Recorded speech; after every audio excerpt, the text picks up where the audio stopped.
And we are live. What There is we up, are. folks? Sorry that I am late as usual. It's Hmm. just hopefully this is something that will change at some point here in the near future. But it hasn't changed today. It's not all my fault this time. I'm going to plead not guilty to one degree here because we were just about ready. I was just about ready to hop in here uh and then I went downstairs real quick, and as I was headed down, I realized that our dog just pissed all over the stairs. He is just kind of I got him as a rescue 5 or 6 years ago on New Year's Day. I was out at 4 o'clock in the morning in Tacoma, Washington, out on the streets hanging out with some friends, and this dog was just running around. And he came running over to me and literally jumped into my arms. And Hmm. this is before I met Amy. This is a long time ago, completely different life. And he and I just kind of were like instant buddies. In a lot of ways, I think he kind of rescued me for a little while. He gave me something other than myself to focus on and be concerned about. And it was within a couple months after that maybe even it was about a month later actually that Amy and I started talking, and one thing led to another, and now we have a baby.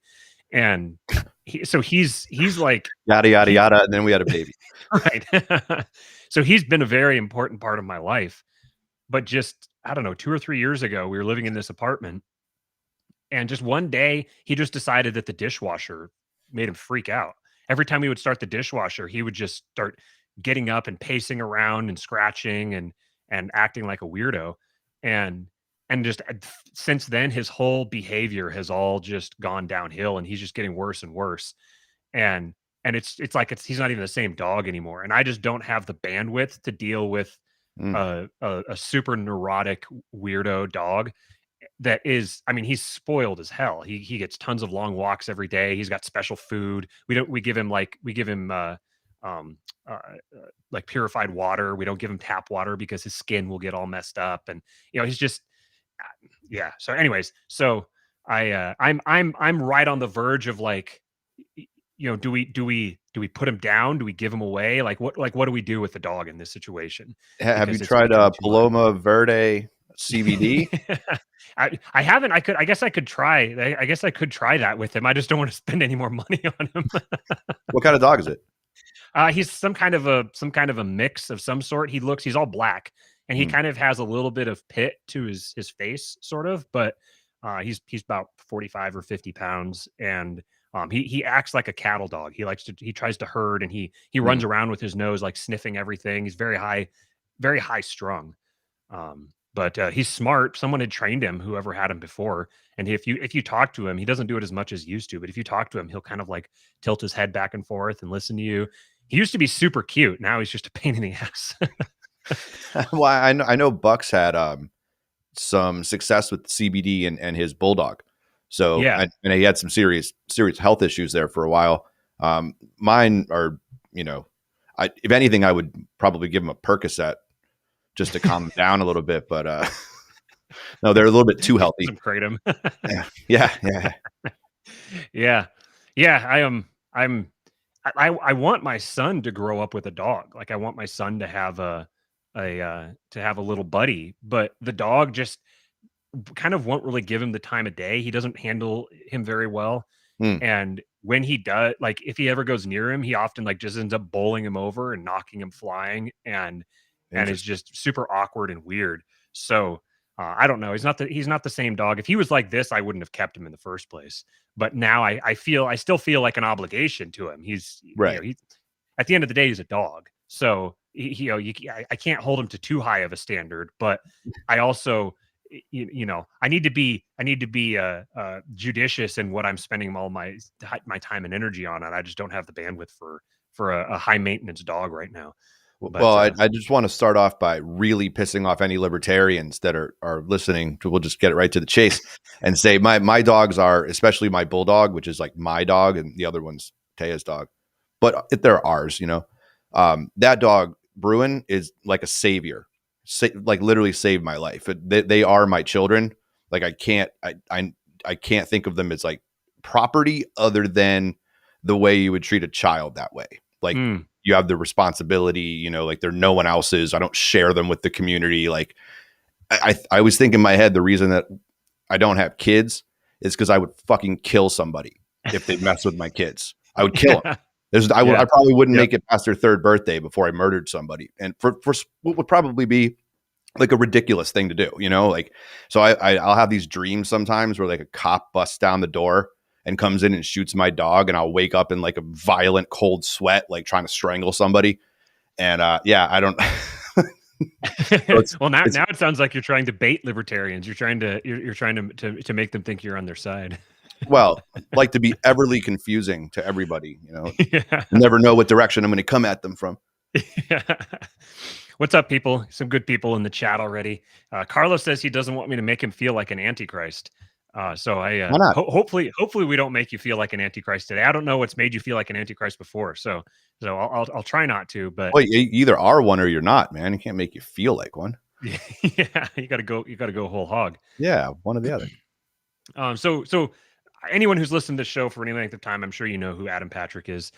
We've talked many times before, and I've had a couple of appearances on his show on You're Talking Over Me. We planned this a little while back to have him come on here and chat, and it just so happens that over this last week he has had two of the most interesting conversations that I've ever heard. He went on the Biblical Anarchy podcast with Jacob, and they had a very interesting, very enlightening conversation. I came away from that conversation. How do I say this? I came away from that conversation feeling much more enlightened about where, pardon the pun, feeling much more enlightened about where the fundamental divide has been between, in some of the conversations that we've had over the last year, particularly talking about, you know, libertarian theory and Christianity and all sorts of stuff like that. We've talked about that libertarianism is Christianity without Christ, and there's some of these subjects that frankly at this point I'm feeling very much like we've beaten them to death, and I'm ready to kind of move on. I'm ready to, I feel very much like I've been getting sucked into being exactly what I've been critiquing in other people, where I'm really like autistically trying to rationalize with people in trying to persuade them that autistically rationalizing with people isn't a productive use of your time.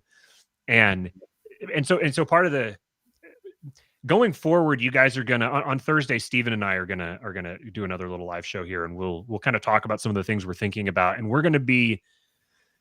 I don't know if you'd call it a pivot necessarily, but we're going to be kind of maybe getting back to our roots, the sort of stuff that we planned on, really, that we were most interested in talking about when we started doing the show a year plus ago, which was not like the idiosyncrasies of libertarian political theory or the pros and cons of the LP or that sort of thing. We kind of found ourselves there because, I don't know, it's easy to BS about, and especially I've been kind of chasing my ass in my own life here a lot lately, and was kind of letting some things go, and I've been kind of going through a transition and getting some stuff straight in my own head.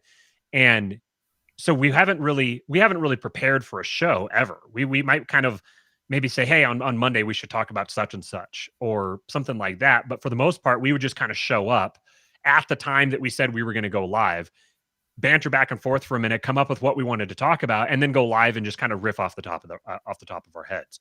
And it was sort of fun to do that for a little while. And we definitely had some good shows, and a lot of people seemed to really like what we were talking about. But it definitely we started falling into a rut of just sort of talking about the same thing. And really, this is, I would say this has been me primarily. Steven has been very much losing interest in this whole thing for a while now.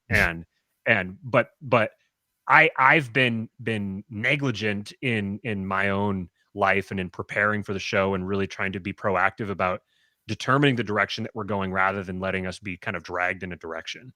And so we're going to be refocusing ourselves here over the next several weeks, and there's going to be a lot less LP talk. We'll just say that.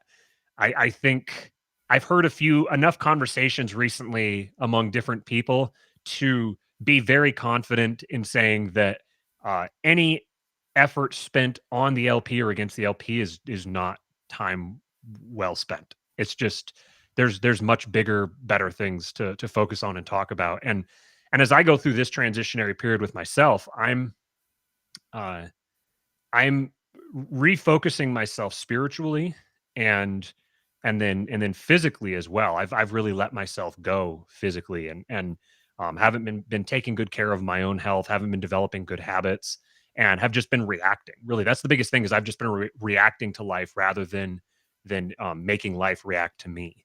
So Amy and I have now attended an Orthodox church for 3 Sundays in a row, and each one has been better. This last Sunday was, or I guess yesterday was just a really profound experience.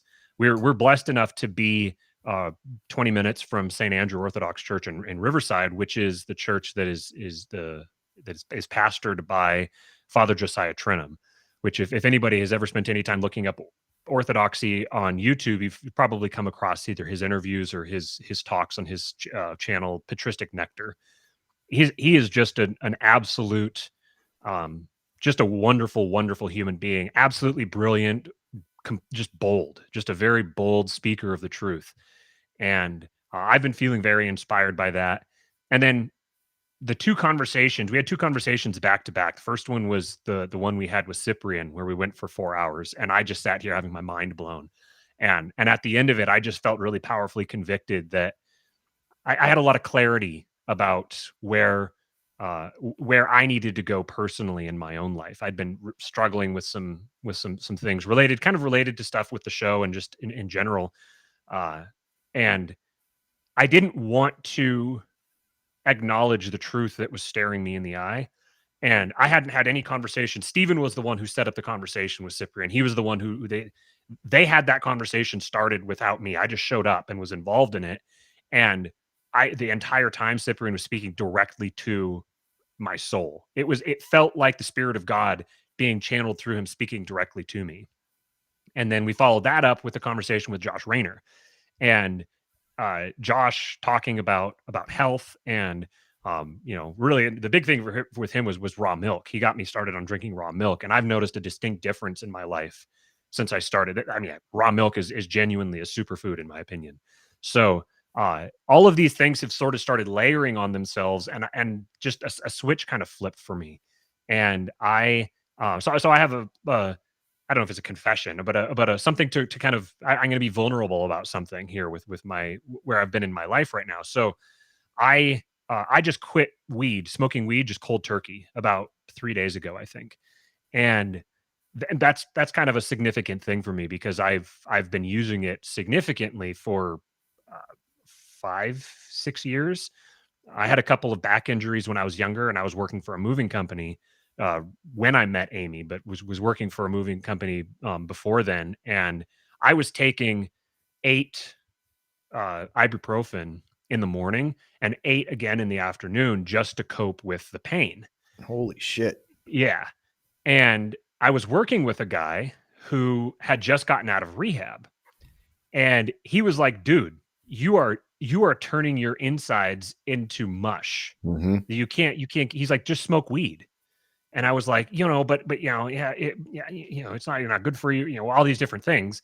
And he was like, dude, weed is way better for you than that much ibuprofen or than ibuprofen in general. And he had an interesting story. When he was 12, I think, he had some sort of a circulation issue in his legs, and a doctor prescribed him Percocet. And he got addicted, and that led him to heroin and meth and all sorts of issues, and it just basically kind of destroyed his life. And he was just trying to put his shit back together when he and I came across each other.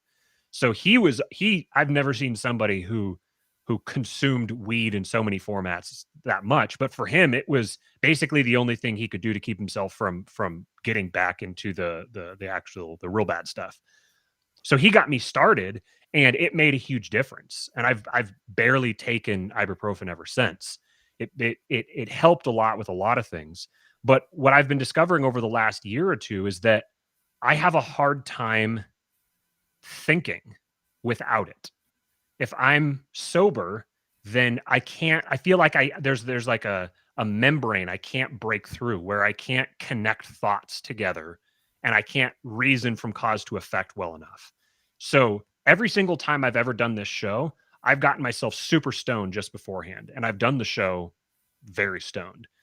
And so this is the first time I think I've ever done this show like completely sober. And I just kind of on a whim, just like 3 days ago, I think just totally dropped it. And then I also have been taking kratom for a long time as well. So I'm like, I'm jacking myself up with caffeine, and then I'm flattening myself out with weed, and then I'm trying to string everything together with kratom. And it's not that I have a problem with any of those things individually, and I think each of them can be helpful, and I think they're each natural, and you can use them individually for a lot of different purposes. And and I don't know if I'm necessarily gonna never use them again, but I know that right now I need to get back to a baseline.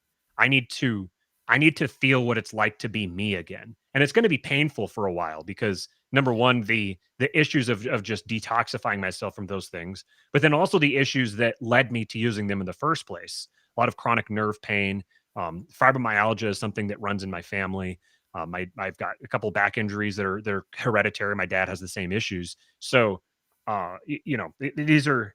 I recognize that it's not going to be easy going through all of this, but I also am feeling convicted that if I'm going to be publicly talking about some of this stuff, I need to have my own life in order. I can't be, I can't be a hypocrite. I can't be talking about this stuff publicly and talking to people about getting their shit together and not have mine together.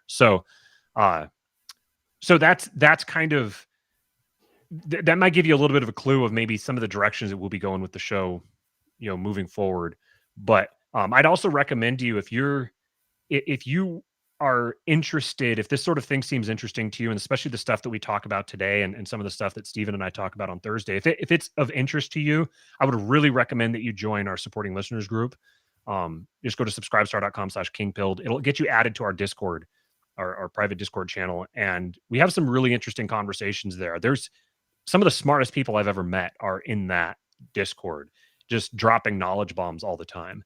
And one of my favorite things that I've come to look forward to is every other Tuesday we've been doing. I guess we've done two, but we've been doing this Warlords Roundtable with the people who are signed up at the Warlord level on our supporting listeners group, and we have had two of the most mind blowing conversations that I've ever had, from anything from psychedelics to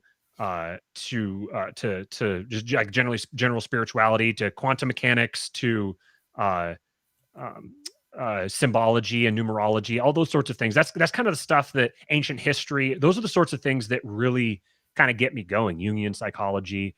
That's the kind of thing that I've really found most compelling. And the political side is just an outworking of all of that other stuff. So,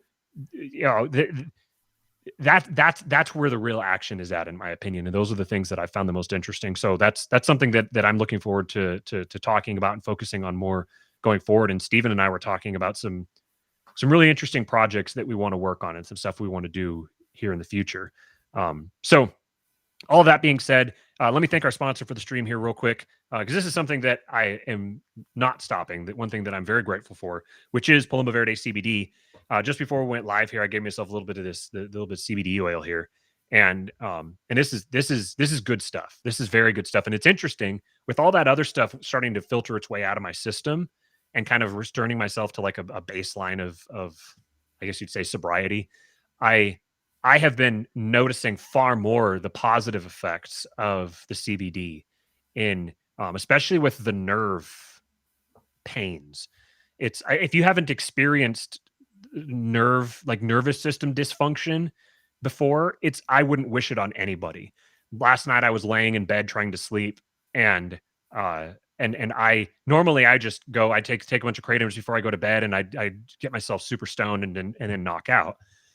And so then just laying down and just going to sleep, just completely dry. I'm laying there just tossing and turning. And if you've ever had restless leg syndrome, and you know that feeling of like your leg just is like kind of like twitchy and you just feel like you can't stop moving. I have that all over my entire body.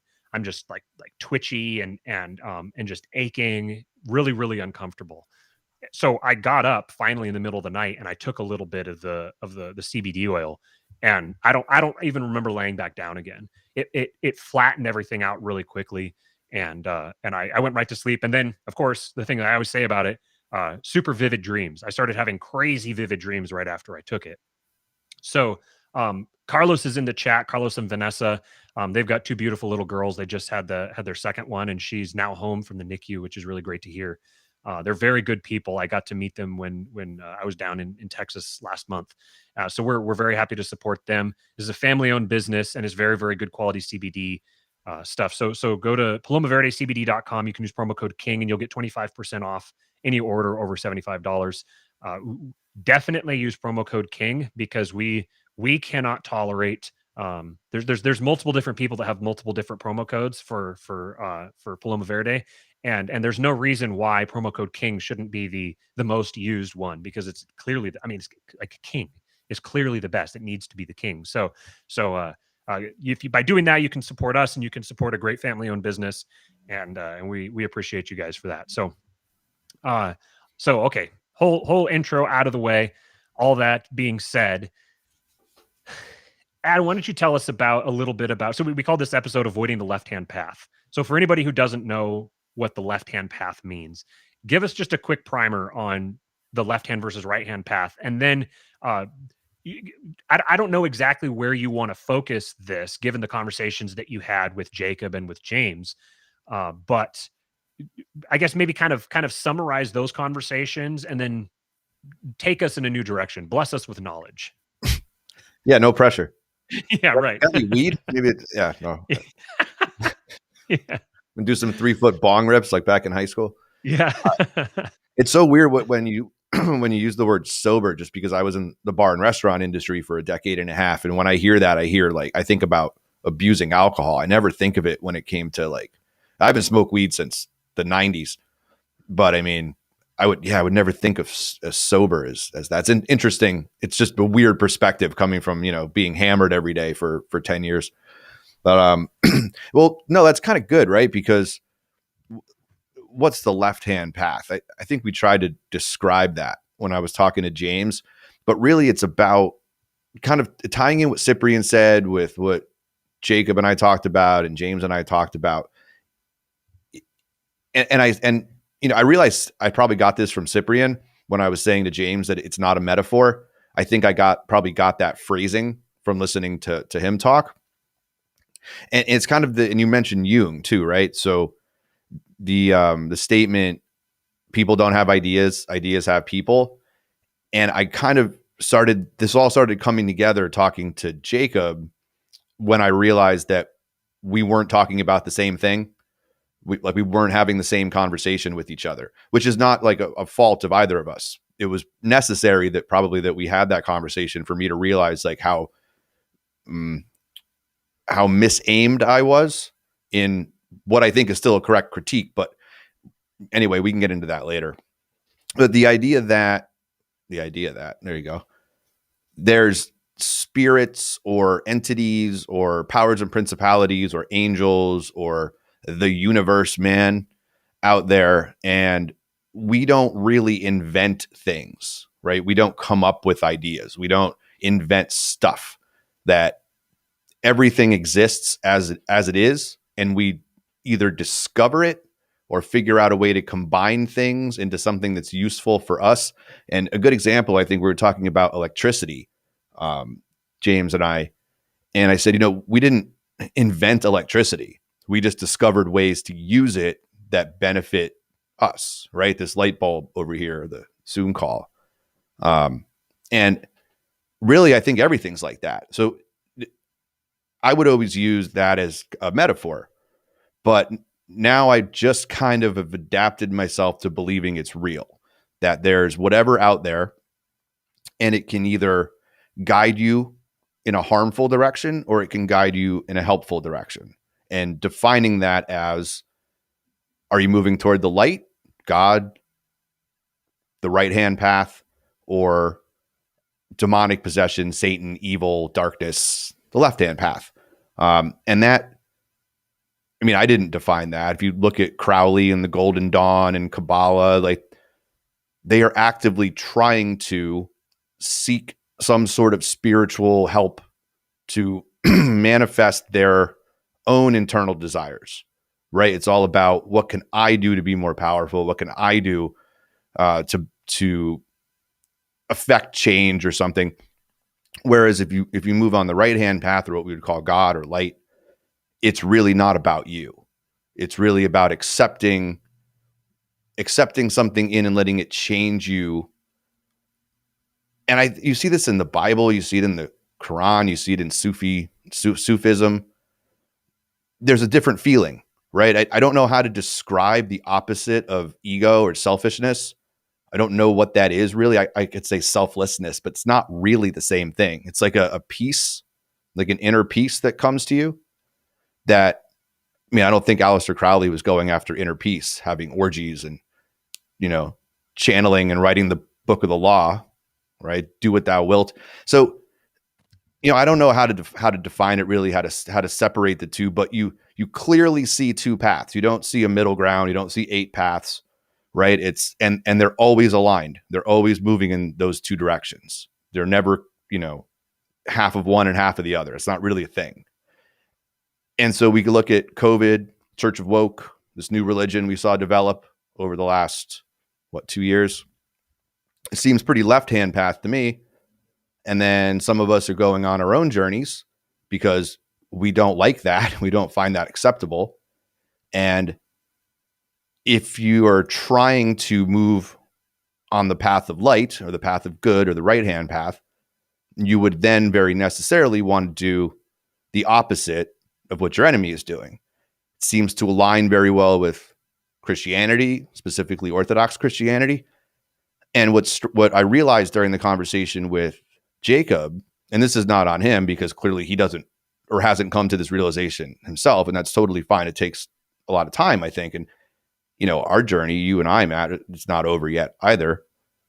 But that the Reformation, Luther, those ideas, Calvin, and you took it back even farther. William of Ockham was mentioned. You took it back to Anselm, and I think I'm saying that name right. The people who are trying to kind of make it all about your individual communion with God, right? That's what Luther was all about, faith. All you have to do is have faith. It doesn't matter about your good deeds, like Christianity had taught, the Catholic Church had taught. That creates the ideas that lead to deism, that lead to American Protestant fundamentalism. And what I didn't tie into, because I would always say libertarian is Christianity without Christ, the entire idea of the United States of America, the entire founding principle is based on the Protestant work ethic.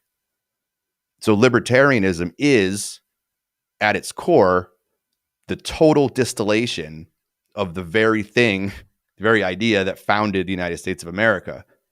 And so trying to divorce that idea from the idea of this country, I went, oh, see, that's the conversation I should have been having. Right. Yes. But I'm glad that we got there, because now that gives me not a reason to continue screwing around with libertarianism, but I can kind of let go of it. Mm-hmm. Like that monkey's off my back now. And I can just say, well, if we're going to talk about saving the country, that's not aligned with what I'm going through. Mm-hmm. Like I can completely dismiss that idea now. Mm-hmm. If I'm going to stay true to this path. And, when I look at the Bible, the stories in Genesis and the whole Old Testament, really, they're just lessons that if you, if you read them and you realize they were warning you against something, what were they warning you against? Like this. They're warning you against this. They were warning you against the left-hand path or progressivism or liberalism, which is what libertarianism is. It's just an offshoot of classical liberalism, which comes out of the Enlightenment, which is a product of the Reformation, which is a product of this idea that human beings, for some reason, deserve the opportunity to commune with the Most High, right? Like we could just figure that out. We could just talk to God. He's like right there. And I remember growing up with like some, I guess you call them Reformed Christians, like that's what Calvinists like to call themselves. And I always thought that was really cool as a kid. Like you could have your own personal connection to the Most High. He could talk right to you. And man, that was just so wrong. That's just not, that's exactly what all the, like the wizards and sorcerers and demon worshipers and Satanists, and that's like their path. Bible never never says that. It's It's never that's written in there very at all.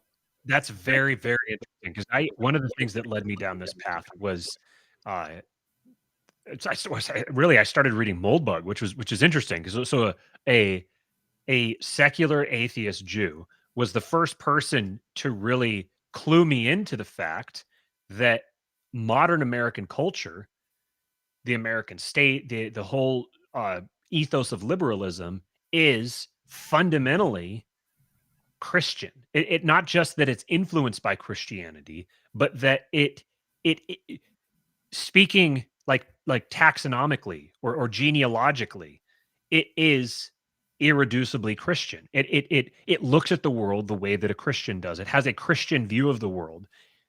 It has more in common with Christianity than it does with any other viewpoint that any other human being has ever had in the history of the world. Mm-hmm. And you can trace a direct line all the way back. I put this tweet out the other day, doing a direct line from Anselm to Marx. And Mm-hmm. the only reason I didn't go any further back then is because the first millennium frankly, I know nothing about it. I don't. It's kind of like history began for, I mean, for most Western people today, history began in like 1776. But even more so, the Great Schism between the Catholic Church and Orthodoxy was in 1054. And it's kind of like everything before that. You have Augustine, and then there's sort of like this big gap between, I don't know, 400 AD and 1000. And then suddenly 11, 12, 1300, you have all of these different major philosophers that all just kind of come out of the woodwork. So something happened there. Something very important happened there. And I've realized that you can't separate an idea from its history. If you can't just take the idea and just understand it as an isolated thing divorced from all of its context. If people have if people have an idea that they're passionate about and that they're trying to spread, they got that idea from somewhere. Some sort of incentive led them to that idea. And that incentive led them to that idea because that idea is going to take them somewhere else that they want to go. And you can't divorce the idea from its history or its trajectory. And so it was Moldbug who first really kind of opened my eyes to that. And that's when I started really digging into the history of, so he ties it back to basically like the Puritans kind of, and he doesn't really go back much further than that. And I was like, okay, well, I was raised in a very puritanical Protestant sect, and so I'm relatively familiar with them. But what happened before? What was before that? And I started realizing that there was this dual trajectory I was seeing, where politically speaking, you went from like total like centralization with all power vested in a powerful monarch to successive revolutions happening that were creating this decentralizing effect. Mm. Where politically speaking, this is like speaking just in the political realm, politically speaking, you're going from a centralized monarch to this completely decentralized democracy where the idea is that every individual is sovereign. So rather than having one single sovereign at the top, you've got millions and millions of sovereigns. And I said, well, this is strange. At the same time, you have this same effect happening this is before I even knew anything about Orthodoxy. You have this same effect happening where you go from the Catholic Church to a Reformation, where you have something splits off from the church and then something splits off, and you get this cascading, this decentralization happening religiously. I was like, okay, this can't be a coincidence. It can't be a coincidence that both of these things are happening in the same way, in the same time. And there's like, you can't separate the thinkers that are driving this. They're all dealing with the same material. All the Enlightenment thinkers are all being directly inspired by the reformers. And the reformers are being inspired by people they're looking to before them. So these dual trends happening at the same, there's got to be something to that. And it hit me that Protestantism is sort of like constitutional Christianity, where it's like we have our founding document, and that founding document says that I'm a very special, precious little individual who should be free to govern myself, who should be free to direct myself, as long as I'm plugged into this thing that directs me. There's this distinct parallel there.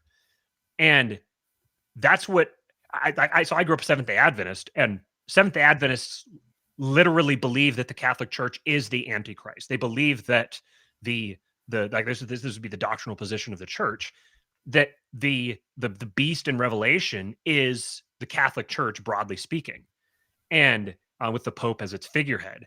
So I had to really challenge a lot of my own priors to start looking very seriously at Catholicism. And it was kind of like once I broke the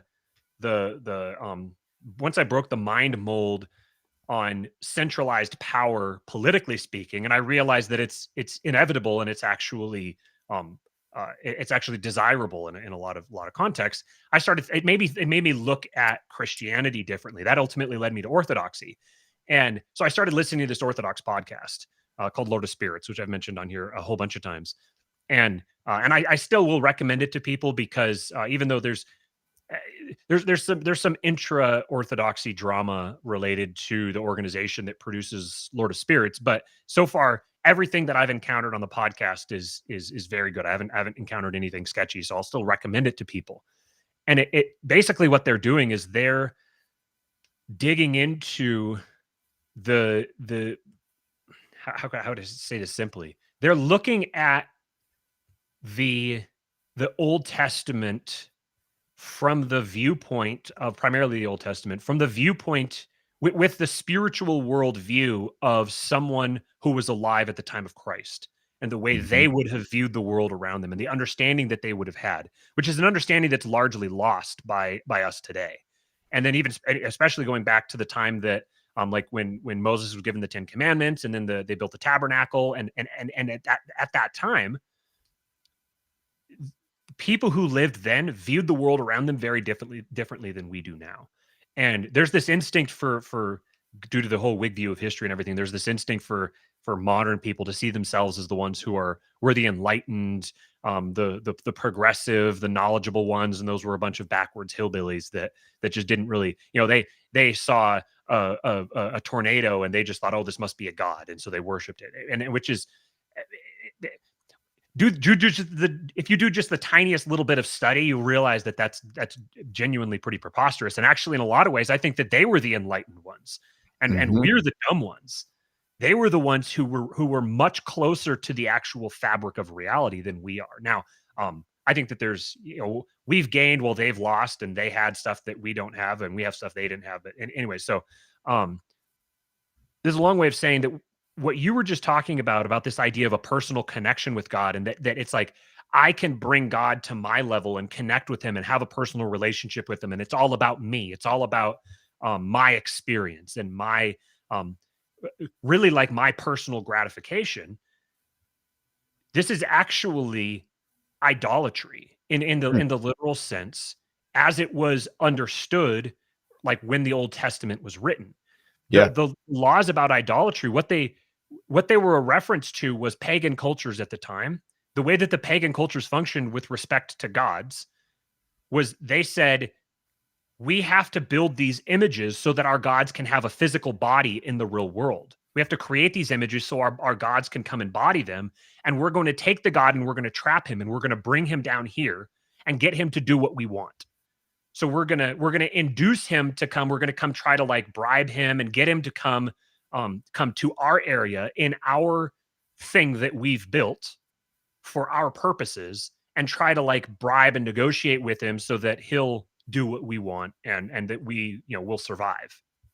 And the building of the tabernacle and the Ark of the Covenant and the whole Torah was essentially a direct repudiation of that has it exactly backwards. That you don't call God to come into your personal thing. You go to where he has said you will meet me. God isn't here to be at your beck and call. You are at his beck and call.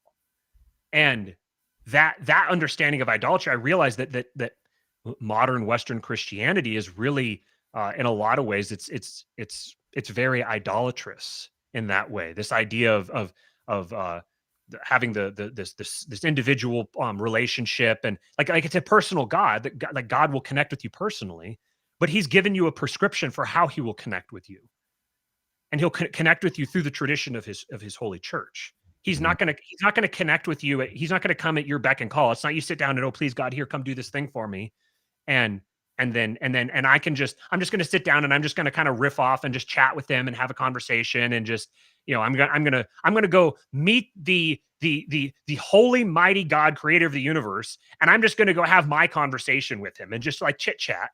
And I don't need to. I can just read the Bible myself. I can determine the Holy Spirit's talking to me. I'll just read the Bible myself. I don't need to have all this tradition and all this other stuff with me. I don't need to learn from how past people have connected with God and experienced his presence. I can just do it myself. There's a direct parallel here between Protestant Christianity and individualism and anarchy and the ideas of anarchism with the glorification, the deification of the individual.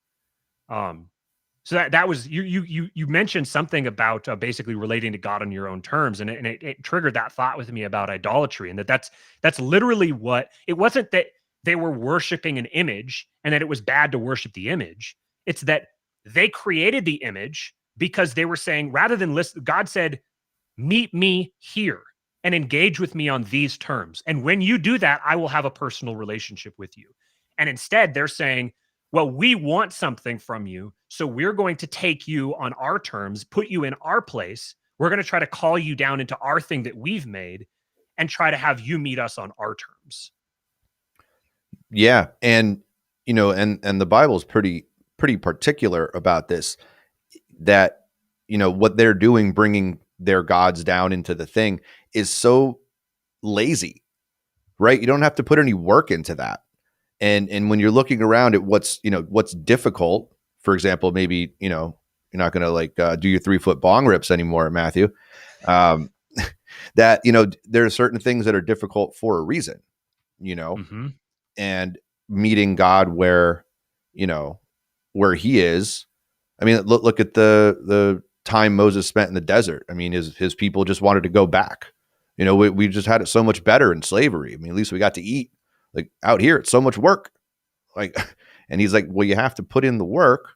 And people look at that now and they're like trying to find some middle ground. It's like Protestantism, or, this whole liberal Enlightenment tradition is taking such an easy way out, but they don't think they're doing it for the same reasons, because they're, like Protestantism and atheism are actually more intertwined and congruent than I was almost going to say real Christianity, but that's not going to come across right. But yeah, like an Orthodox or even a Catholic tradition. I mean, if you talk to somebody who really understands the Catholic tradition and not like the lazy idiots that I grew up with, lapsed Christians who just basically mail it in on Sundays because, you get donuts and coffee afterward at the rectory, or, routinely celebrating holidays, but more like the Santa part of Christmas or the bunny part of Easter. But I look at my grandparents, they came over when they were kids from Slovakia, or I guess Czechoslovakia then. And, whatever it was, right outside Bratislava. And I mean, I remember my grandparents' house, it was devoutly Catholic.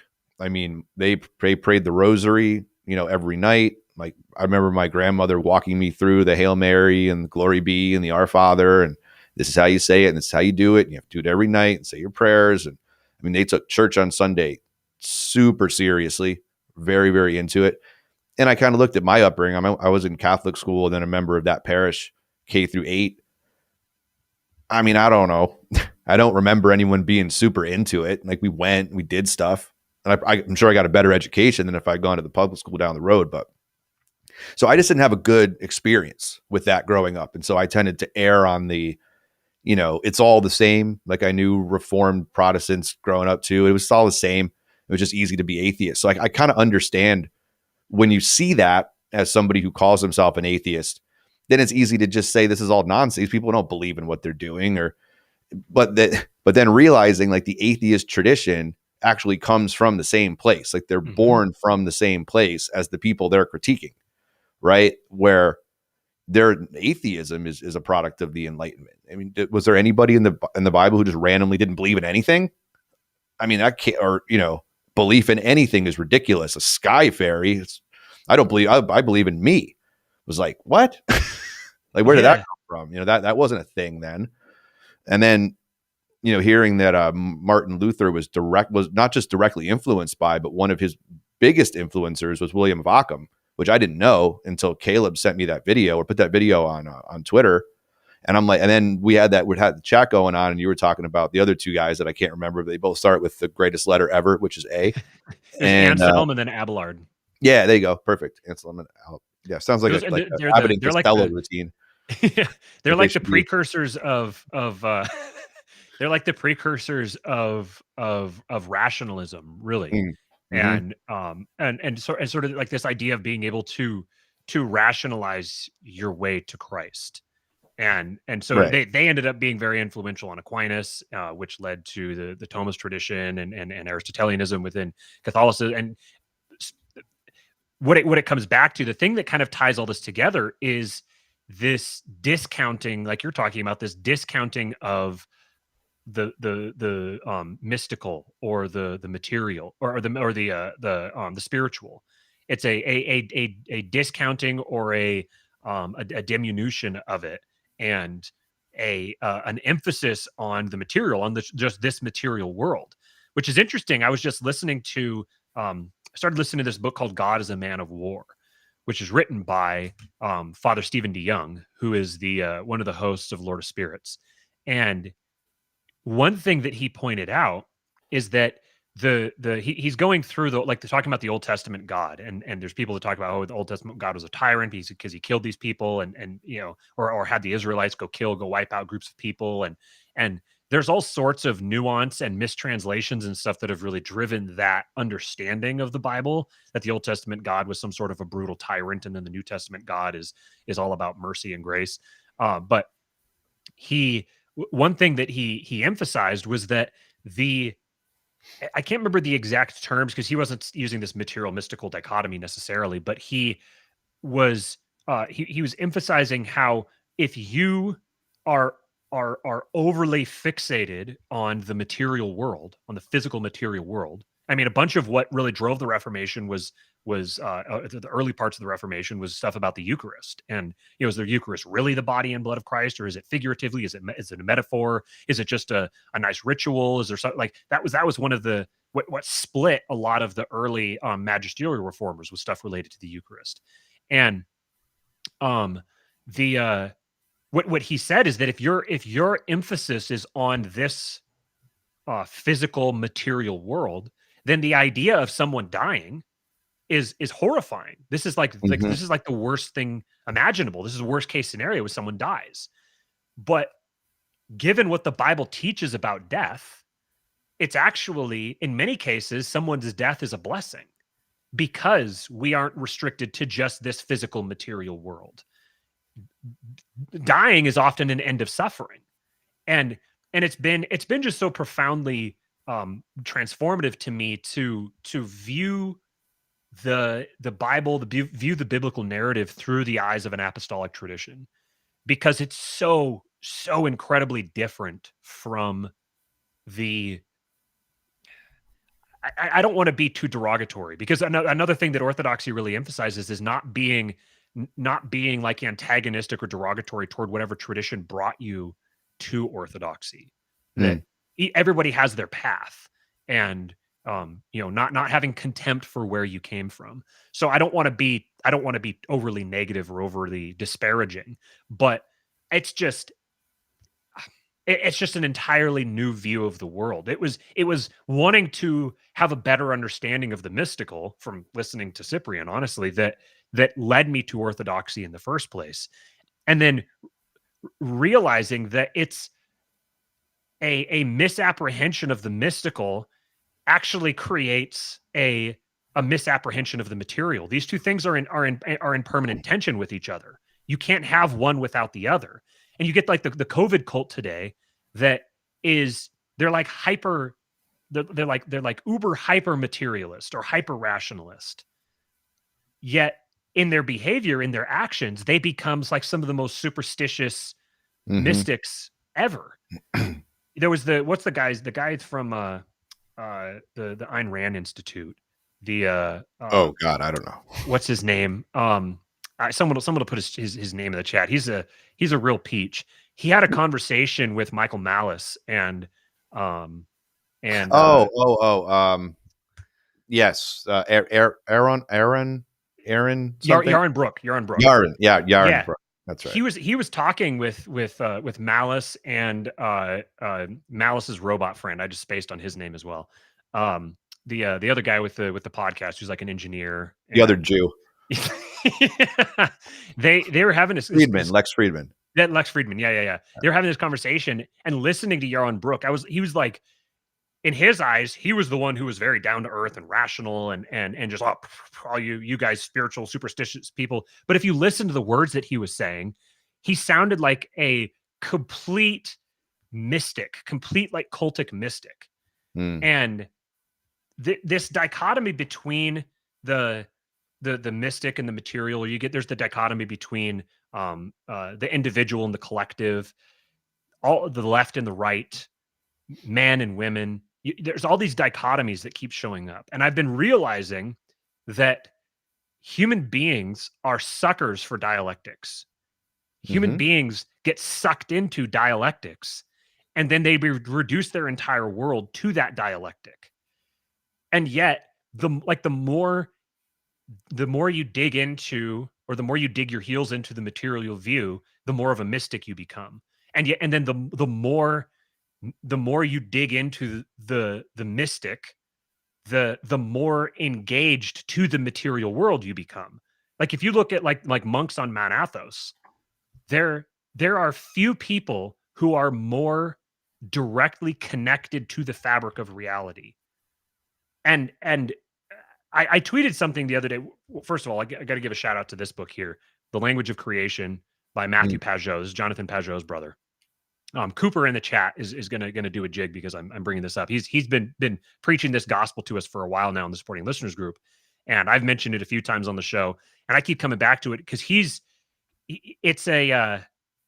really gets into these dichotomies. You can see these dichotomies from the very beginning of the Bible, heaven and earth, and then man and woman.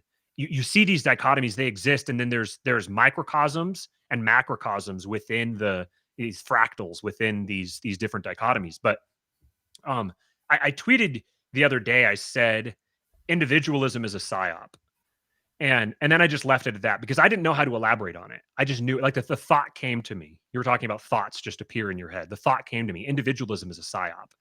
And I knew it was true. As soon as I heard it, I knew it was true. But if somebody had said, well justify this, I'd have been like, no. It's kind of like that, like source, like I don't have one. But then it clicked for me yesterday, actually listening to that God is a Man of War by Father DeYoung. And I tweeted this. I said, an individual's responsibility is to his community. A community's responsibility is to its individuals. Communities must protect individuals. Individuals must protect communities. And especially the Western rationalist mind wants to pick these things apart and wants to try to isolate them and take these as independent, isolated variables and try to understand them in a theoretical vacuum. But you can't divorce them from each other. There are no communities without individuals, but there are no individuals without communities. You can't separate them from each other. And so a fantastic way of manipulating mass groups of people is getting them to divide themselves into opposing camps over something like individualism, and getting people to start arguing about individualism versus collectivism. Now you've just taken people off the path. Now you've just pulled people past. You've pulled them into the left-hand path, because now they're not seeking to understand the world as it is. They're seeking to understand a subset of the world and then take that understanding and port it to the entire rest of the world. I don't really know. It's interesting when you take the because you're talking about like when it comes to like left brain versus right brain kind of thinking. Like we're evolved to obviously, make judgments in the moment so that we can recognize a lion or a spear flying at our head or an apple that we can eat, right? So we need that ability to figure out and make judgments in the moment to know if something's going to be good or bad. And speaking of Pajot, Jonathan Pajot has a great video on this that I'd have to scroll through. Somebody linked me to it a while back, where he talks about the good and the bad, and you're making that judgment, like God said in the Bible. He creates the thing, and God said this is good. And we have this same evolutionarily, instinctive need to judge and determine if something is good. And when you take that hardwired, biological instinct and warp it with the idea that, the individual can surpass God or build the Tower of Babel, you end up in something like the Hegelian dialectic, right? And I don't remember, one of my father's colleagues who was a little bit more prominent as a professor used to say when somebody would write their thesis or dissertation on Hegel, he would immediately know he was going to throw it in the garbage because Hegel was one of the laziest thinkers that he'd ever encountered, because he's trying to make a living off of that, like what's so obviously crude. It made me think about that.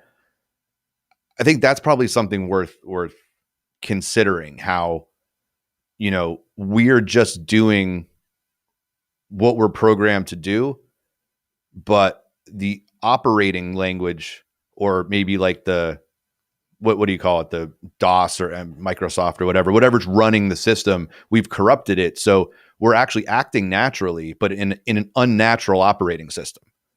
And that's why we're making all of these mistakes. And if we could change the operating system that we're within, that we're making the judgments within, then we're naturally going to tune ourselves back to the previous operating system. I think that's a good way to look at it. It's funny. I totally forgot until you were bringing up Yaron Brook and Lex Friedman, that conversation. Andrew and I actually did a show on that, breaking that down. Yeah. I remember that. I totally blanked that ever even happened. Yeah, that's interesting. Andrew and I were going to do a show on part of it as well, and then we just I think I flaked out and never fulfilled my end of it. But ultimately, I was I got through maybe 20 or 30 minutes of it, and I just couldn't stomach any more of the just. It's like a guy. It was like a guy running around naked, yelling at everybody else that nudity is immoral. Yes. It was just like. Looking back, I don't know why I wasted any of my time on it. And, not to interrupt, but Carlos said, aren't we all left, right brain? Just one side manifests more than the other. Yeah, exactly right. I didn't mean to insinuate anything different than that. It's, yes, you're in certain moments, you're going to need one versus the other. And it's a theoretical idea. It's not like, literally the left brain is literal and the right brain is, creative. There's probably multiple centers going on. And I'm not a, neurologist, so I have the slightest idea. But as a matter of just like colloquial talking points, yeah, like a left brain, right brain, you're using different ones in the moment. Well, one of the things you were talking about, though, is, and I thought about coming up Catholic, you were saying the God of the Old Testament is this, fire and brimstone, whatever, but the God of the New Testament is kind and loving. And I mean, obviously, the entity of Jesus Christ changes a lot of that. But what I kind of learned going through my Genesis series with Chris Manis on my show was coming to the understanding that the entire Old Testament is speaking to the Jews, and what happens when Christ comes, it's God's breakup with the Jewish people. It's saying, okay, I have literally spent all of this time on you people, and you don't know, you can't do this. You're not capable of doing. So I'm going to expand this to everybody. Now we're going to through the process of Jesus's death and resurrection, life, death, and resurrection, we are now opening this up to everybody, and that changes the whole game. And of course, the Jewish people don't think that. They're continuing on in rabbinical Judaism, all that stuff. But just from the Christian perspective, I think that like encompasses or encapsulates really the difference that people are seeing when they see that fire and brimstone God. It's like, it's not fire and brimstone. It's like when you're getting to the point where you have to have somebody go up on a mountain and literally write in stone, thou shalt not kill, because these people are so fucking retarded. They can't even figure that out on their own. At some point you go, well, maybe there's other people who could be like, that I could be useful to, like everyone else. And that might be more of a preterist way of looking at Christianity, but I think it helps people kind of understand the fire and brimstone stuff. A lot of that, at least in my opinion, a lot of that was kind of retrofitted during the Babylonian captivity. But again, I mean, even a story that was changed or adapted wouldn't have been anathema to the Jewish people, or they updated stories all the time. So as long as you believe it was still inspired or the word of God through the people who are now changing the story, it doesn't really matter where it came from. You know, if you're going to like, essentially the idea would be that Jews in the Babylonian captivity were sort of retrofitting. Is that the word? Retconning. We're retconning Yeah. their way back to Abraham through a lineage and kind of taking certain stories and tweaking them. And there's no real historical precedent that who was the warrior before David? Joshua, right? Like there's really no evidence that actually happened, but it makes sense in the context of the retcon, right? That you would want to tell that story that way. So I don't know. Just a couple of thoughts when you were talking about the fire and brimstone God. I can see why people would think that if they didn't go back and like exegetically study what was being taught at that time to those people in that world. That's the most important way to have the context, I think. That's one of the things that that really that drew me toward Orthodoxy in the first place, was the realizing there was such a difference in the view of God and what it meant to worship God, and what some of these really basic concepts that were, like growing up as a not only Protestant but a Protestant in the West, which is really just Protestantism kind of writ large. I it's the water that I swam in, and I didn't realize that there was other kinds of water. I didn't, it was like, but once I was able, like, I don't know, my mind was programmed just right to encounter these ideas at just the right time. And suddenly I realized there was this different view. And I was like, if somebody from, like pick it like 108 AD was picked up and plopped down in 2021 and said, look, here are all these different people that call themselves Christians. Which one do you have the most in common with? They would have very clearly, overabundance of evidence, they would have the most in common with Orthodoxy. And then they would have a lot in common with Catholicism. They wouldn't even recognize what's happening in virtually any Protestant denomination. They would have no context for it whatsoever. There's practices and traditions in there that, like, not judging the practices or traditions on their own merits, just saying someone from that time period who is directly connected to the origin of these traditions would have had no relationship to them whatsoever. It'd probably seem more like pagans, really. And that's even saying something, considering that Christianity itself adopted or, co-opted a lot of pagan traditions in and of itself. They probably see Protestantism as it wouldn't be Christianity at all. I think, yeah, absolutely. I think that you should really listen to Lord of Spirits, because they go into a lot of this, a lot of the relationship between pagan traditions at the time, and then the when you compare a lot of the Torah to what was happening in the different pagan nations at the time, there's so many little Easter eggs in there that are like that someone now just wouldn't have that context. They would, especially being separated from that tradition, they just wouldn't have that context. So there's like words that have double meanings and other contextual implications that someone at the time would have seen certain particular practices as not just like some arbitrary ritual, but that this ritual is a direct inversion or direct repudiation of these pagan rituals that are happening. And really, so then within the Christian worldview, it's that those pagan rituals were perversions of the original one, and this was a restoration of the proper way of worshiping God. That the pagans had perverted it, and so this gets back to the fire and brimstone God. So there's a, particularly because of some of the rationalism associated with the early Catholic Church, and then everything being filtered through the Reformation. There's been some historic Christian understandings of, for example, the Genesis narrative and stuff, where there's an overemphasis on Adam, like Adam is the first sinner. But if you look at the Genesis narrative and the way that it's discussed, And if you read the early apostolic fathers, they very clearly saw Cain as the archetypical first sinner. Cain was where everything, like where Adam had disobeyed a commandment, but Cain was directly spitting in the face of God. And so then the Orthodox view sin and you can see this once I've heard this from Orthodoxy. I can see it now in Genesis and in the Torah in general. They view sin as not as like doing bad things. They view it as a sickness or as an infection, something that has infected humanity, something that's taking humanity down with it, something that's possessing humanity, and that essentially humanity are victims, or at the very least they're accomplices, but they're not the progenitors of it. That really this is a spiritual demonic conflict.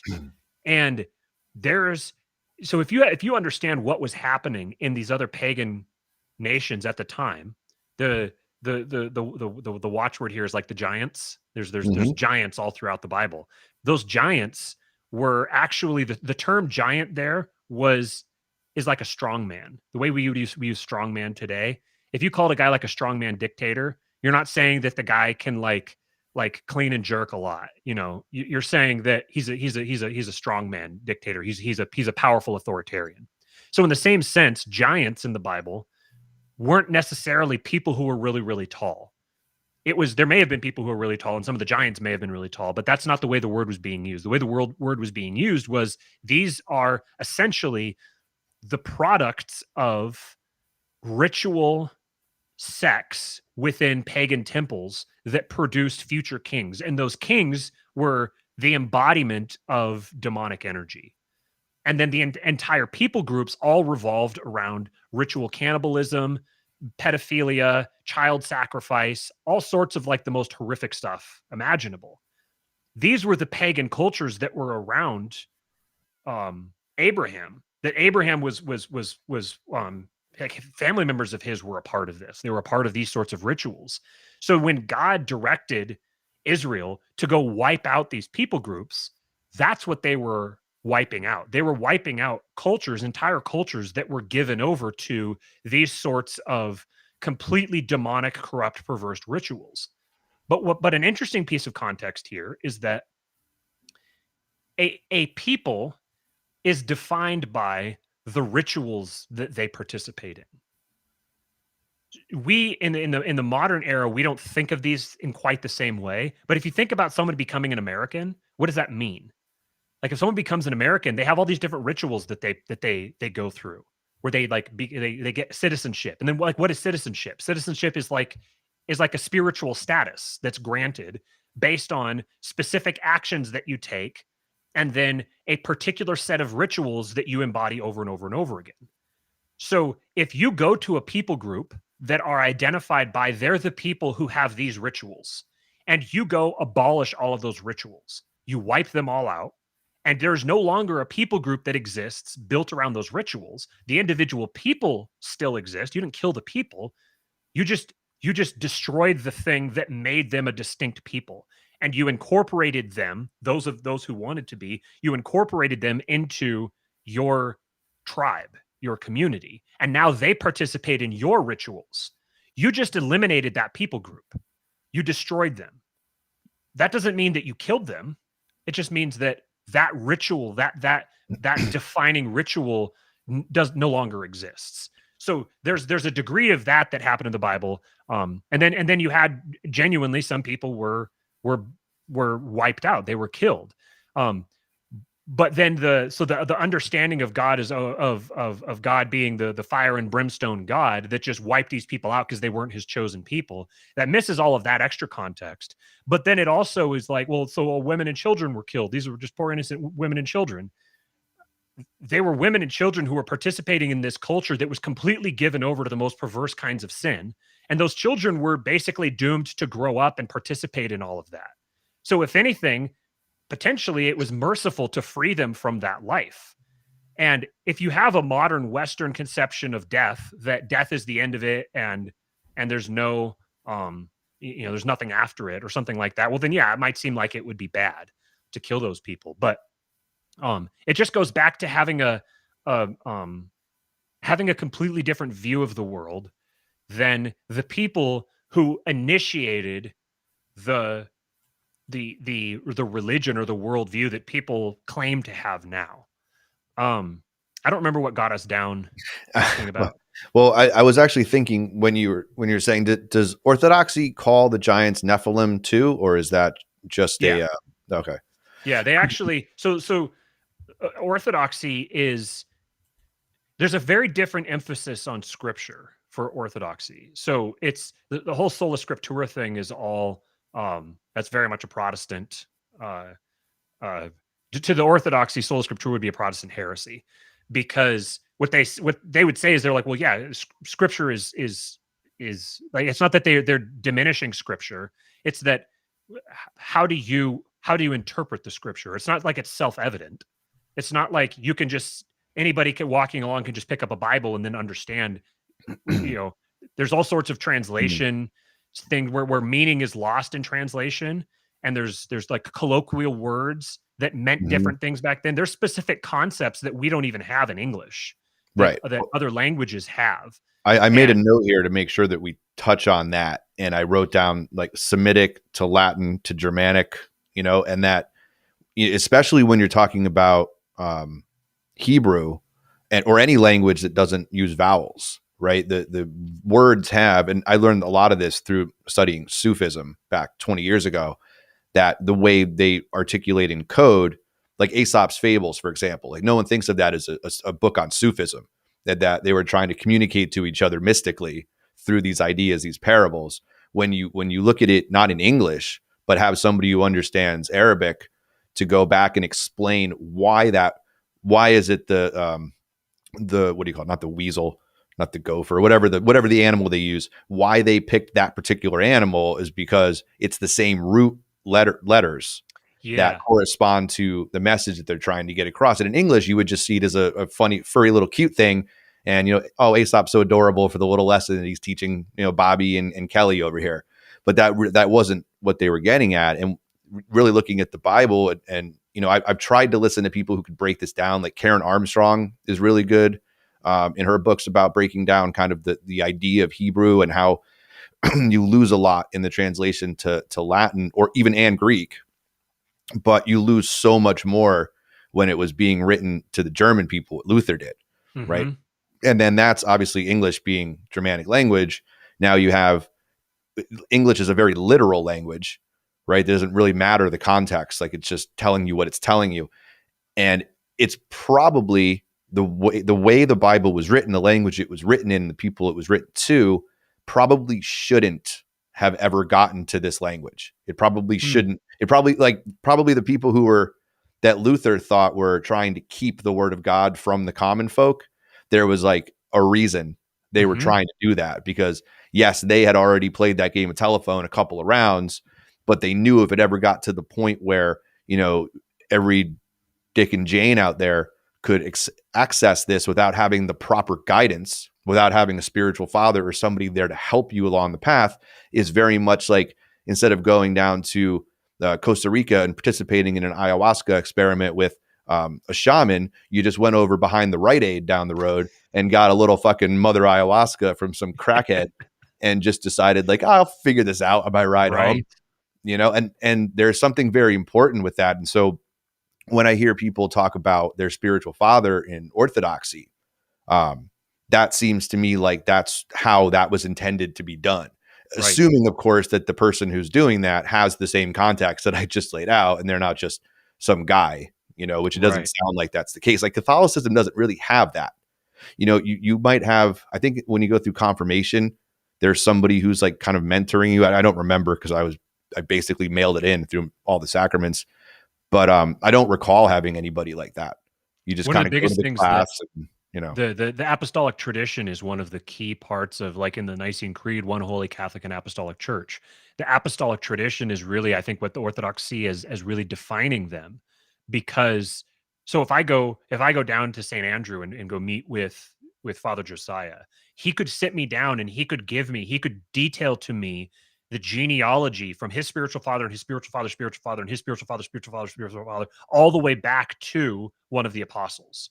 That Mm, is, every single Orthodox church has that. They have a mm, direct spiritual lineage of this apostolic tradition. So Christ had his 12 apostles, and then he commissioned his 12 apostles who went out and they started churches, and they personally commissioned new apostles, new bishops to manage those churches, and then those bishops would have commissioned new ones, and on down. So you get this direct line that, like having some form of this telephone game is basically going to be inevitable when you're carrying anything through any series of human generations.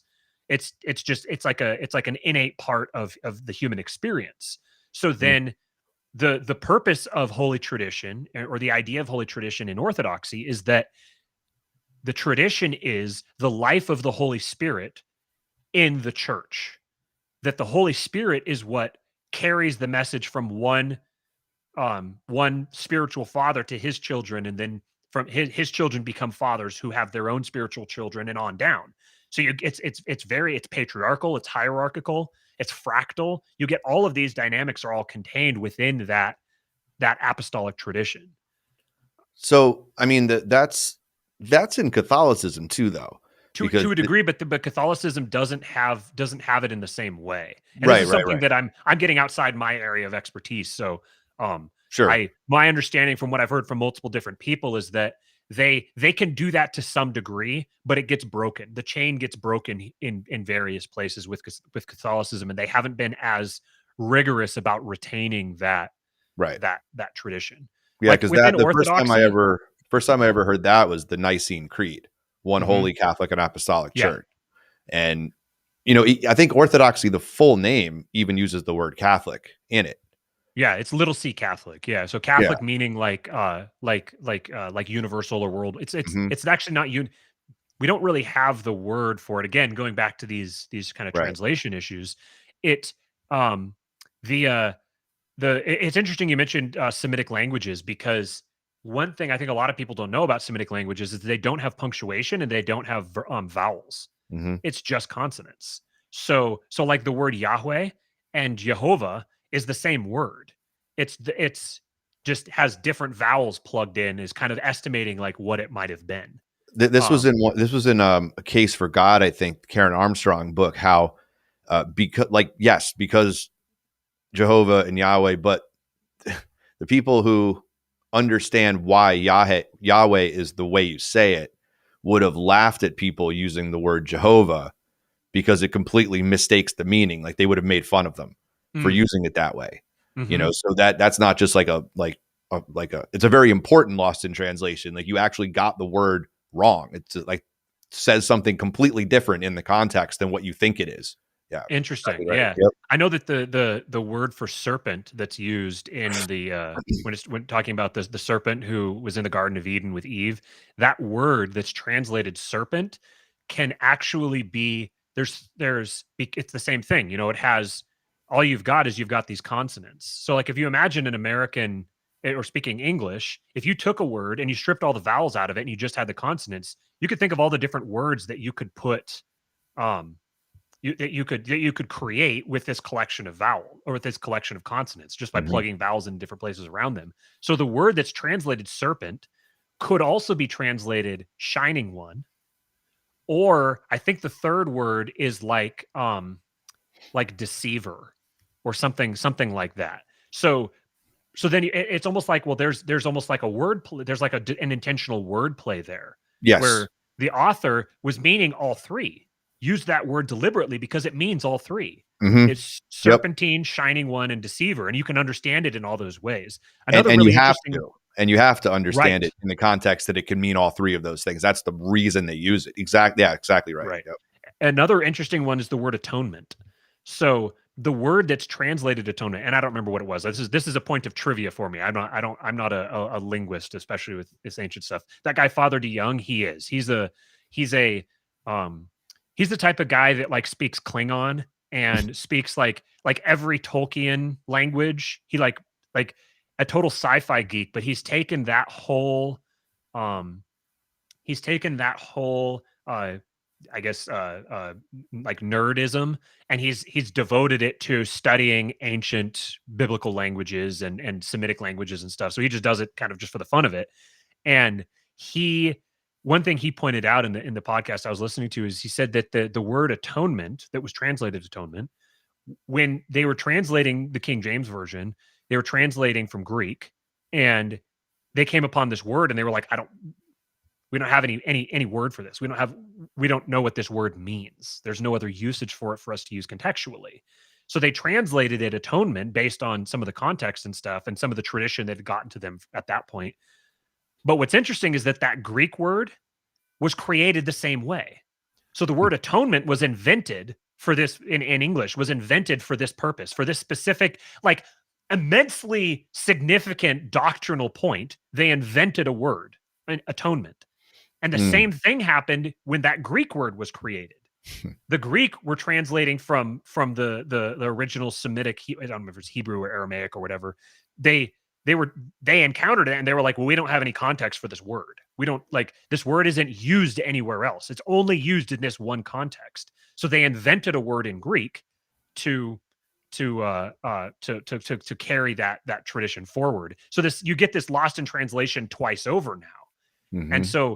And that actually winds up being one of the major significant dividing lines between understanding the understanding of soteriology between Orthodoxy and then some of these other later traditions, Catholicism and then through the magisterial reformers and everything. It's that, again, this just keeps coming back to me, the importance of a rigorous tradition holding fast through generations. Tradition is ultimately the way. Tradition and ritual are the way that human beings pass on knowledge outside their own lifespan. And I think this is part of where you get the pattern of the fourth turning. The fourth turning matches basically a human lifespan, because by the time you've gotten to 80, 100 years, the people who are alive now never knew the people who were alive at the beginning of that time.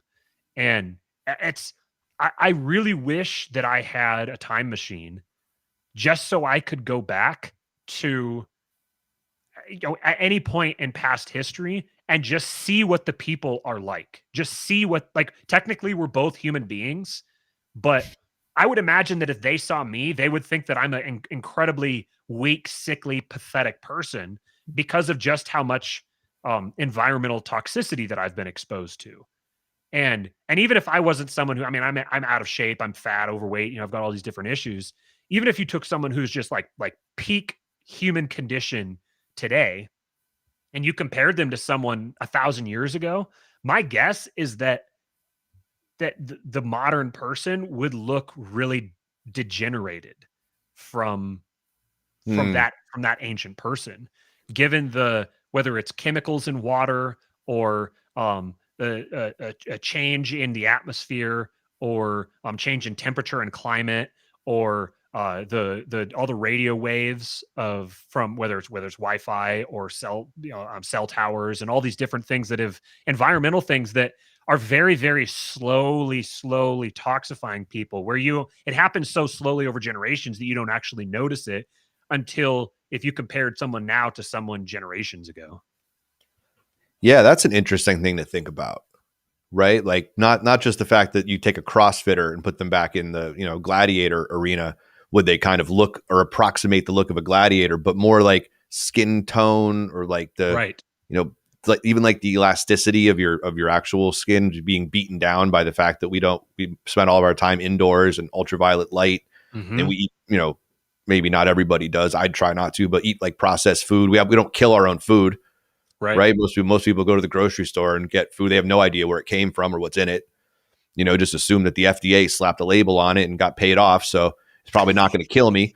Right. Yeah. Probably won't kill me. If it does, I can't sue anybody for it. So, right. And then like you said, when you were drinking raw milk, like just how different you feel, even if it's like a placebo effect feeling. And then even to think about that, the livestock that milk is coming from, as naturally, raised as could be, is still not as natural as a cow would have been 1,000 years ago. Right. They're Chickens still would have been, subject to the same environmental effects. they're still, yes, they're still subject to at least some of them, even if the farmer, tills their own soil and, no matter what you're doing it almost as a reaction to the environment around you. It's very hard to go somewhere that's completely untouched. So you're constantly trying to take this shitty poisoned environment that you're living in, try to like retcon it back to being like safe for shit. And then, in the process of doing that, you're almost being unnatural too. So yeah, I don't know. Like if you were to compare, that would be really interesting. I mean, there's obviously no way to do that, but yeah, maybe Elon Musk will invent that time machine. We can all go back like the DeLorean, but it'll be a Tesla.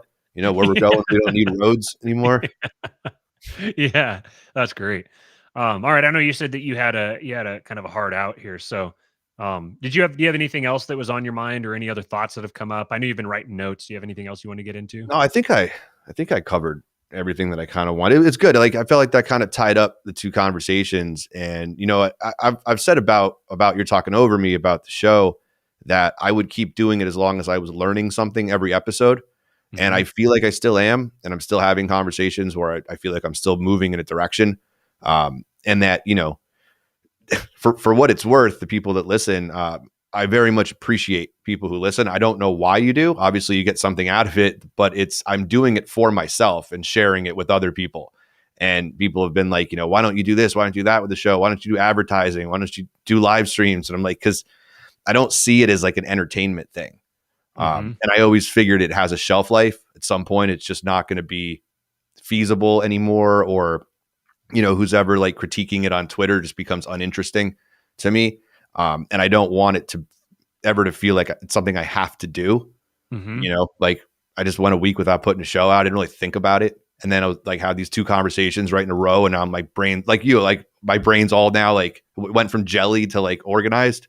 So yeah, just if anybody wants to go check the show out, feel free to share it with people. Just don't share it with people who suck, because I don't have the mental energy. I do actually have a lot of time. So I could, if I wanted to, could be on Twitter probably like 10 hours a day. I just don't have the mental energy for it. I get really like, I see the first tweet come up about like DeSantis or something, and I'm just like, I can't anymore. So yeah, just keep the good energy going. The whole point of this is for the energy to be positive, to get on the path to the light, and to keep feeling like, we continue to be the opposite of the people in the Church of Woke, right? With their talisman and their signals, and not signals, whatever the word is. Yeah, I don't know. We got to be better, I think. And thank you, man, for having these conversations over the last couple of years and kind of continuing it on. King Pill definitely is on the list. People should be continuing to listen to it. And you're actually doing a show while you're going through the discovery process. So yeah, it's like ideally what I would want to do if I was like, in radio and podcasting for a living. So yeah, no, dude, I definitely appreciate the conversation. Thank you. Yeah, likewise, man. I've really appreciated this. You've been, some of the conversations you've had over on your Talking Over Me have been like turning point might be a little strong, but basically like I see the world differently after I finish the conversation, after I listen to all these high level ideas that people are digging into. and it's been, like you said, like we're kind of figuring this out, or at least I'm kind of figuring this out as I go, and kind of doing the show to sort of create some to kind of create a structure to this exploration process that I'm having. And I'm excited for some of the stuff we're going to do here going forward, kind of getting back into like the stuff we're talking about here today. And then I've started following a bunch of accounts lately on Twitter talking about architecture and the spiritual effects of good architecture. And I gotta give you there's a chicken egg effect there as well. Yeah, give it to me. I don't know her personally. Devon Zeugel, I think is how you say your name. So DEVONZUEGEL. She's one of the few people that I follow on Twitter. So anybody wants to go to mine, it's I am Adam Patrick, and they can just find Devon on there. Oh yeah, I'm following her. Yeah. Yeah, she's awesome. And then anybody she retweets or anybody that she gets into in-depth conversations with, she's in the tech space, like in the, startup tech space. But she used to be a libertarian, like hardcore property rights libertarian. And over the past year or two, she's kind of worked her way into something a little bit larger. I wouldn't call her like a post-libertarian, but she's got that tech kind of forward-leaning on that side, but also seems to have a good grasp of culture and how like modernity can be harnessed. Like the good parts can be harnessed, but we have to get rid of the bad ones. So shameless plug for her. One of these days, I'd love to meet some of these people in person. It would be great. I want to say real quick, you said something you reminded me. I'm glad you said it. You I think on both of those shows with James and with Jacob, you defined post-libertarian perfectly. Yeah. Absolutely perfectly. One sentence. Give it to us. It's somebody who used to call themselves a libertarian and now they don't. Bingo. Perfect. Yeah. That's exactly it. Adam, I appreciate you, man. You already gave your plugs, right? You're talking over me. Yeah. I'm Adam Patrick, and then you can follow me on Twitter at RealKingPilled. I'm doing. To me, I see the politics tweets and stuff, and I want to get into them. It's like there's a part of my like the base part of my brain that drags me. I want to get in there and like do my thing. And then I know every single time I do it, I just feel like I need to take a shower. I just feel gross after doing it, and I'm like, this is interesting as a hobby, but it's not taking me anywhere. It's not. I'm not better for having gotten into this conversation. I've just exposed myself to a whole bunch of people that I don't want to be around, that I don't want to share anything with. So, yeah, but I appreciate you, man. I appreciate everything that you're doing. Again, PalmaVerdeCBD.com, promo code King. You guys can support the show that way. And then like, share, and subscribe. And like Adam said, if you're going to share the show, share it with someone who you think is going to like it and going to benefit from it, not someone who isn't. I've said this before and I haven't said it in long enough, but I want to create an echo chamber. I want to talk to people who are like-minded, who value the same things, who are wanting to go the same direction. We're going to be really emphasizing our own personal development and doing things that make us better as people and therefore make our communities better. That's our goal. So we don't want people that are not going to work toward that end. But if you're interested in that, if you want to be a part of our community, subscribestar.com/kingpilled, sign up, join the Discord. Tomorrow's Tuesday, so that means we'll be having our Warlords Roundtable, and we've got some really interesting stuff to get into. Last time we went for 3 hours and we talked about, it's just a Zoom call with a handful of us, and we talked about kind of the stuff we got into today, and then we went like way deeper than there. I talked about all the different psychedelic experiences I had in my life. Some other guys shared theirs as well. And it was really interesting. So if you want to join the Discord, we'd appreciate that. We'd be happy to see you there. And otherwise, we'll see you back here on Thursday with actual Stephen Messina. We'll be here.